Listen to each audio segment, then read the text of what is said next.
Salut à tous, chers amis internautes, très heureux de vous retrouver pour un nouveau numéro de votre programme Au cœur du sport de ce 11 mars qui s'intéresse aux activités de la Fédération béninoise de cyclisme.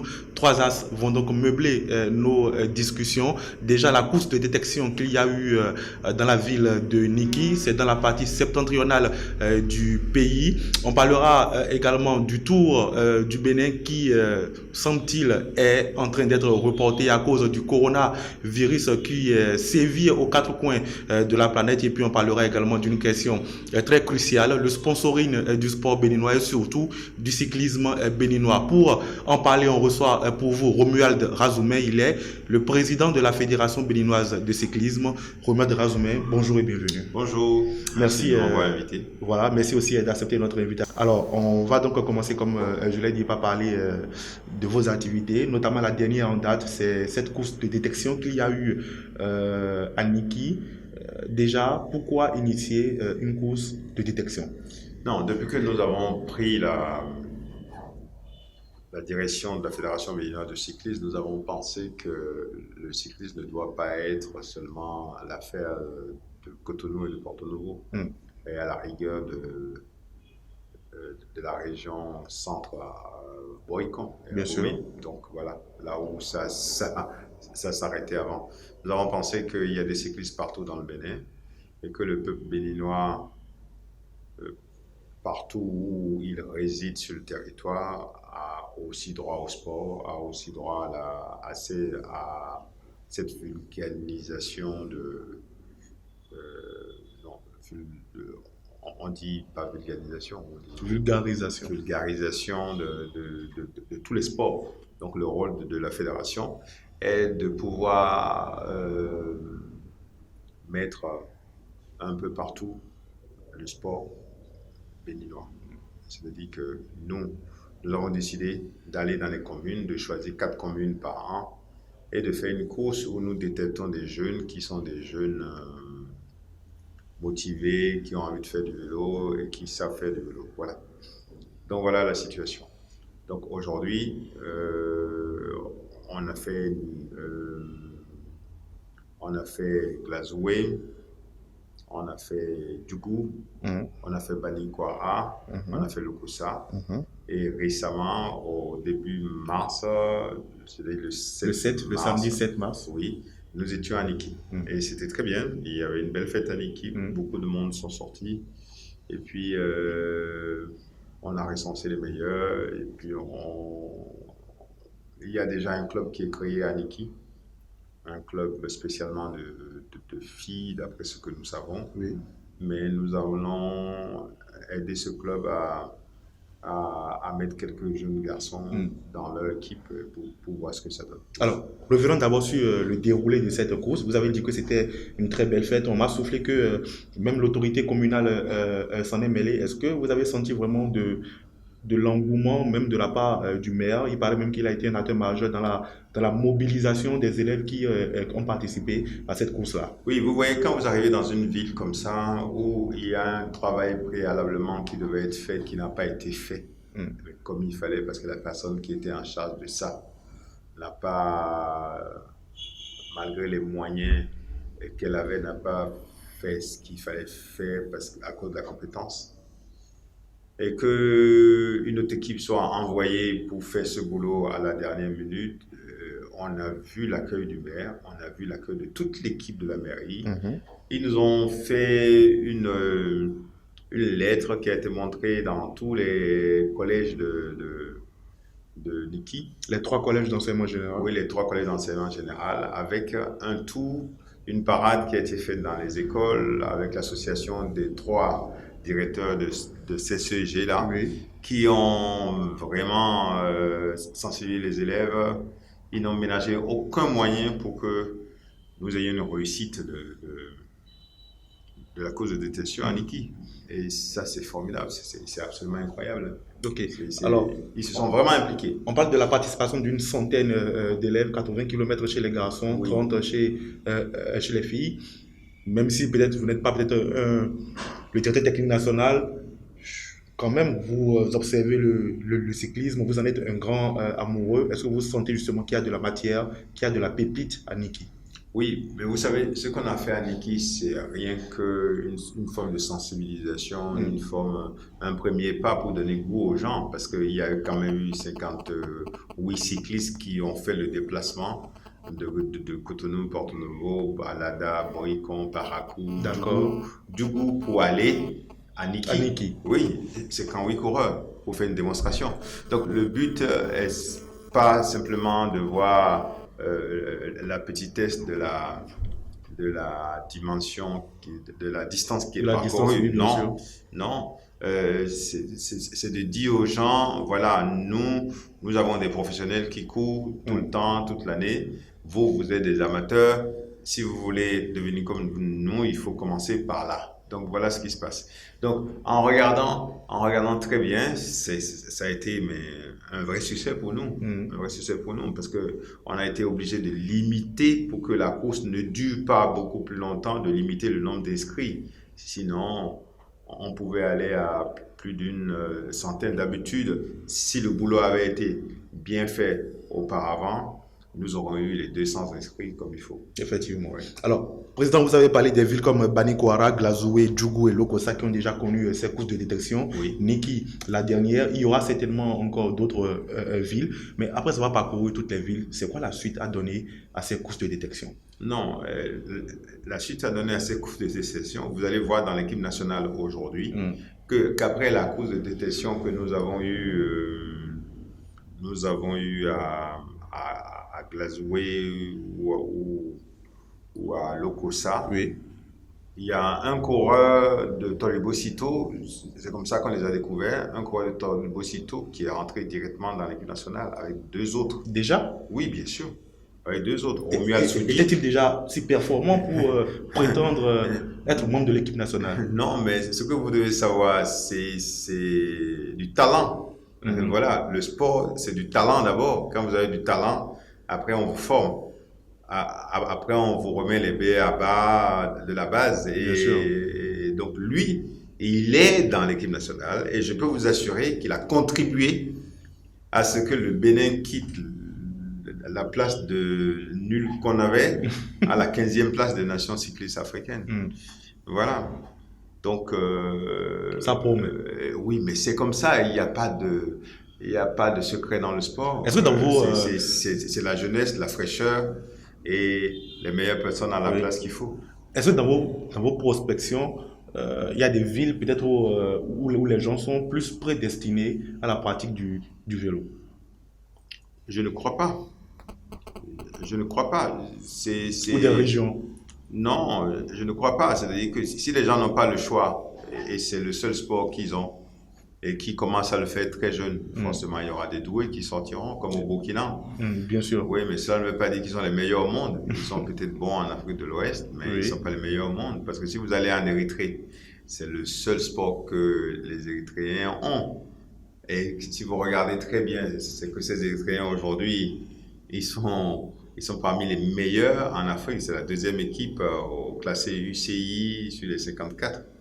Et nous, on vient à la 15e place après, ce qui est vraiment pas mal. Effectivement. Oui. Alors bon, on espère que ces courses de détection vont donc se poursuivre sur toute l'étendue du territoire comme vous avez commencé à le faire. Oui. Et puis là, maintenant, on va quand même essayer de parler du deuxième sujet que nous avons au menu de notre programme ce matin. Oui. Le report simplement du Tour du Bénin à cause du coronavirus qui sévit un peu partout, cette pandémie qui a pris racine en Chine et qui s'étend justement aux 4 coins du globe. Je parie que vous avez la mort dans l'âme de reporter cette course, ce rendez-vous qui est pratiquement le principal ou alors le rendez-vous majeur des activités de la Fédération de cyclisme. Oui, c'est un peu malheureux, mais c'est comme ça. Après 3 mois de boulot, jour et nuit, qu'on en soit arrivé là. Mais moi, je dis tant mieux qu'on en soit arrivé là et qu'on n'ait pas eu des difficultés beaucoup plus énormes que ça. Parce que le gouvernement béninois est prévoyant par rapport à certains gouvernements. C'est-à-dire que le gouvernement béninois a décidé l'autoconfinement des Français qui viennent d'une zone infectée. Au départ, c'était ça. Voilà. Mais si vous êtes français, vous venez pas d'une zone infectée, vous n'êtes pas confiné. Mais depuis le 7 mars, Oui. l'autoconfinement est généralisé à tout Français qui foule les pieds du Bénin. C'est que les gens doivent rester chez eux et ne pas sortir de chez eux et éviter les contacts avec d'autres. Voilà. Ce qui est difficile. Mais ils font. Et la moitié de l'école française est en autoconfinement aujourd'hui, parce qu'ils viennent pour la plupart de France. Et ceux qui ne viennent pas de France ne sont pas allés à l'école aussi de peur De se faire contaminer. Oui, de se faire contaminer. Bon, donc voilà la situation. Donc, à cet effet-là, nous, qu'est-ce qu'on fait? Nous avons promis aux sponsors un Canal Plus Horizon, TV5, c'est pour ça, c'est pour cette visibilité-là que beaucoup de sponsors nous accompagnent. Mais le problème qui se pose est le suivant. C'est-à-dire que si vous promettez quelque chose et vous prenez l'argent des gens et que vous ne pouvez pas le faire, ça vous traîne au tribunal. Et moi, je n'ai pas envie d'aller au tribunal. Vous devenez du coup une personne non fréquentable. Non, je n'ai pas envie d'aller au tribunal pour si peu d'argent. Oui. Si vous me parlez de milliards, de milliards de dollars, je veux bien aller au tribunal. Mais si vous me parlez de 20 millions de CFA, non, ça n'en vaut vraiment pas la peine pour aller au tribunal. Ok, donc bref, donc c'est pour vous dire que la situation est telle que, en accord avec les sponsors et avec tout le monde, nous avons décidé de repousser le tout. Mais nous allons décider de repousser le tout à quand? Parce qu'on ne sait pas comment ça va se passer, quelles sont les mesures qui vont être prises, parce que l'Italie, aujourd'hui, vient d'interdire tous les vols en direction de l'Italie jusqu'au 5 avril. Donc, vous voyez des situations comme ça. La France, on ne sait pas trop comment ça va être géré. Donc, voilà la situation qui nous mène dans des petits problèmes qu'il faudrait qu'on règle. Bon, et ces petits problèmes, le plus important de ces problèmes est la loi sur le financement du sport. Donc, je vais vous expliquer quelque chose. Allez-y. Que le commun des associations, des fédérations béninoises, ils ne comprennent pas. Vous pouvez avoir l'argent de la société, mais cet argent de la société qui est destiné à l'État en tant qu'impôt, bien sûr, doit être payé à l'État à une échéance donnée. Voilà que nous avons repoussé notre tour, mais l'entreprise qui doit payer l'argent à l'État est obligée de la payer à l'État. Si l'entreprise nous donne cet argent, elle va la repayer à l'État. Et ce n'est pas comme si l'État va vous non, simplement parce que si elle nous donne l'argent, nous devons exécuter. Bien sûr, vos activités. Nos activités. Nous devons prouver à cette société que nous avons réellement dépensé l'argent avec les justificatifs qu'il faut pour que cette société aille se justifier à l'État. Aujourd'hui, nous ne faisons pas le tout, donc nous ne sommes pas capables de justifier, de justifier quoi que ce soit. Donc, l'entreprise ne peut plus nous donner cet argent-là. Bien sûr. Ne peut plus nous donner cet argent-là. Donc, cet argent doit retourner à l'État. Donc, pour moi, cette situation est peut-être en train de compromettre le tout. Bien sûr. Oui, elle est peut-être en train de compromettre le tout. Parce qu'on ne sait pas combien il restera dans notre cagnotte. Parce que par trimestre, il faut payer les impôts. Alors, Président Romain Razouma, il y a deux inconnus là. Déjà, vous ne savez pas combien il vous restera dans la cagnotte, mais en même temps, on ne sait pas aussi quand est-ce que cette pandémie s'arrêtera pour qu'on lève le confinement des gens. Est-ce que du report, on peut franchement tendre vers l'annulation pure et simple? Moi, je pense qu'il faut rester optimiste parce que si nous tous nous baissons les bras, on n'arrivera pas. Hein. Moi, je reste optimiste que le tout soit simplement reporté et qu'il y aurait une solution très vite trouvée et que ça va s'améliorer. C'est une question de semaine. Mais je ne suis pas certain que nous aurons suffisamment d'argent pour le faire. Parce qu'on ne l'a pas fait maintenant. Parce qu'on a on a loupé le coche par rapport à cette situation sanitaire qui prévaut, qui sévit dans le monde aujourd'hui et qui fait que le tour du Maroc a été annulé, le tour du Mali a été annulé, le congrès de la CAC au Kenya, à Nairobi, a été annulé. Le Rwanda aussi a annulé toute manifestation sportive sur son territoire, voilà. En dehors même du cyclisme, manifestation sportive ou culturelle. Ils avaient fait le tour avant, ils avaient fait le tour cycliste avant, heureusement ils l'ont fait à une période où c'était encore faisable, sinon le tour cycliste était annulé aussi. Bien sûr. Donc vous voyez des situations comme ça, ce sont des situations du moment. Oui. Nous ne pouvons pas échapper à ça. Alors Robin Razumé, lorsque vous dites que vous restez optimiste, on a aussi envie de le rester avec vous. Et justement, cet optimisme peut peut-être pousser l'État béninois à travers le ministère à être plus regardant envers vous, sait-on jamais. Vous connaissez l'État béninois d'aujourd'hui? Parlez-nous-en. Non, vous ne connaissez pas l'État béninois d'aujourd'hui. Regardez autour de vous, vous allez voir que l'État béninois aujourd'hui est d'une rigueur incroyable. Et cette rigueur, nous méritons cette rigueur-là parce qu'il y a eu trop de désordre dans notre pays et il faudrait quelqu'un pour venir mettre de l'ordre. Mais personne n'est parfait. En voulant mettre de l'ordre, nous-mêmes, on est victime des fois de cet ordre-là. Parce que moi, je suis d'accord qu'on mette de l'ordre au niveau des fédérations. Je suis d'accord que les gens exigent des justificatifs. Je suis d'accord que les gens demandent à ce que les preuves soient fournies sur chaque chose qui sont faites, qu'il y ait moins de vol, moins de corruption. Je suis totalement d'accord à ça. Mais je ne peux pas me substituer à l'État. C'est-à-dire que c'est des lois qui sont votées, c'est des décisions qui sont prises. Et j'ai tout fait pour que cette décision-là soit en faveur du sport béninois. Mais si, en faisant tout ce que j'ai pu faire, les entreprises qui doivent me donner de l'argent maintenant, parce que pour un cas de force majeure, ma manifestation est annulée, on ne peut pas me donner de l'argent parce que aujourd'hui, moi, je ne suis pas capable de faire cette manifestation, donc pas capable de pouvoir justifier avec les factures qu'il faut être dans les règles par rapport à la société qui donne l'argent et par rapport au fisc béninois. Et le problème n'est plus le mien, le problème est le problème de l'État béninois. Oui, parce que moi, je ne veux ni être traîné devant un tribunal pour pas grand chose parce que j'ai une grande dignité et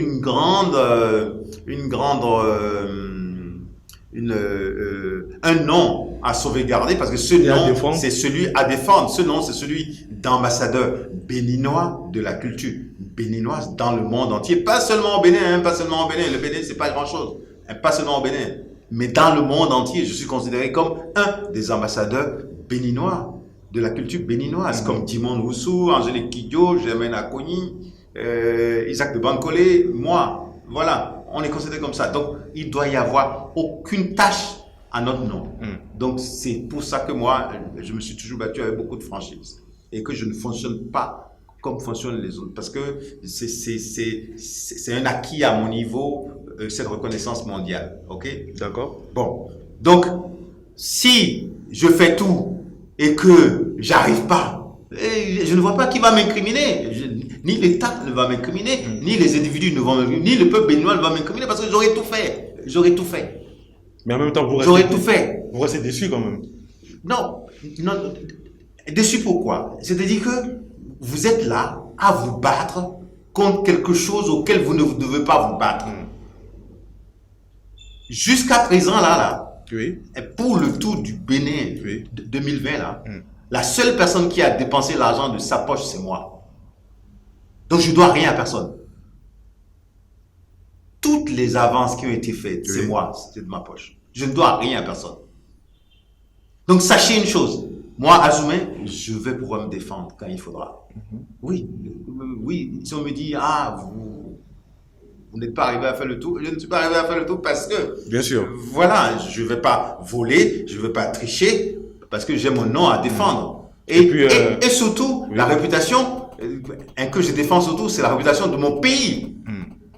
Effectivement. Et puis, Voilà. si vous disposez d'une baguette magique, vous aurez justement réglé tout ça en un coup. Allez, on va quand même évoluer dans le débat, rester toujours dans le domaine du financement du sport, mais qui vous est un peu plus propre, le financement des activités de la Fédération béninoise de cyclisme. Il y a un sponsor, je vais dire, habituel et qui vous accompagne. Très généreux. Il faut pas dire habituel mais très généreux. Voilà, qui vous accompagne. Et qui fait énormément. Ces courses de détection à Niki, oui. C'est elle qui la finance. C'est cette société, c'est la Souvebra qui finance cette société. Et je profite encore de l'occasion pour saluer toute l'équipe, en particulier Sébastien Yves Ménager, qui est le DG Souvebra, qui fait ça avec beaucoup de plaisir. C'est rare de trouver des gens qui font les choses avec beaucoup de plaisir, parce qu'ils savent que leur argent est réellement dépensé là où ça doit aller. Mais sachez une chose, voilà. L'équipe nationale, dans quelques jours, ont pris tous les dieux, parce que les championnats continentaux d'Afrique ont lieu à l'île Maurice. Et comme c'est que des pays africains qui y vont, sauver, elle ne sera pas annulée. Bien sûr. Donc, elle ne sera pas annulée. Donc, l'équipe béninoise va y aller. On a déjà payé les billets, on a payé l'hôtel. Donc, il reste simplement à mettre l'équipe est en stage depuis plus d'1 mois. D'accord. On fait juste une excursion à Niki pendant le week-end passé, mais ils sont retournés en stage pour pouvoir y aller. Et aussi grâce à la Souvebra, parce que ça coûte un paquet d'argent. Et cet argent, normalement, doit être de l'argent qui doit venir du ministère des Sports, parce que c'est une question de souveraineté. Le fait de participer à une Coupe des Nations, le fait de participer à une coupe, à un championnat d'Afrique, c'est une question de souveraineté. Ça doit venir de l'État. Mais l'État ne nous donne rien pour participer ni à la Coupe des Nations, ni à la course, au championnat d'Afrique, ni au Tour du Bénin. Mais on a quand même ni au Tour du Bénin. Je vous dis ni au Tour du Bénin. Donc vous voyez la situation. On a quand même eu le ministre justement qui a clamé haut et fort partout devant mes collègues caméras que son ministère n'est pas que le ministère du football ou des sports populaires, mais que voilà, il est le père de pratiquement tous les sports. Pourquoi y a-t-il pas de retour par rapport à vos demandes d'accompagnement? Parce que le ministre me dit qu'il n'a pas là. Quand vous le voyez, si vous lui posez le problème, vous lui dites le Tour 2018, vous nous avez promis 10 millions, vous ne nous avez pas donné ça. Il te dit, mais je n'ai pas eu les 10 millions, donc je ne vois pas comment je peux te donner les 10 millions que je n'ai pas eu. C'est aussi simple que le budget d'un tour, c'est 380 millions de CFA si on doit faire un tour réglé à l'UCI. Le tour que nous faisons, c'est un tour rikiki. Le budget est tellement rikiki. Oui. Le tour qu'on avait fait avant, le budget était de 90 millions de CFA. Et aujourd'hui, on ne peut plus le faire à cette valeur-là. Voilà, merci à vous. Merci aussi à vous, chers amis internautes. On se donne rendez-vous mercredi prochain pour un autre numéro de Au Cœur des Sports. D'ici là, portez-vous bien. Et puis, n'oubliez pas de partager et de faire aimer aussi la page Facebook de l'émission, d'aller jeter un coup d'œil à notre compte YouTube. À très vite.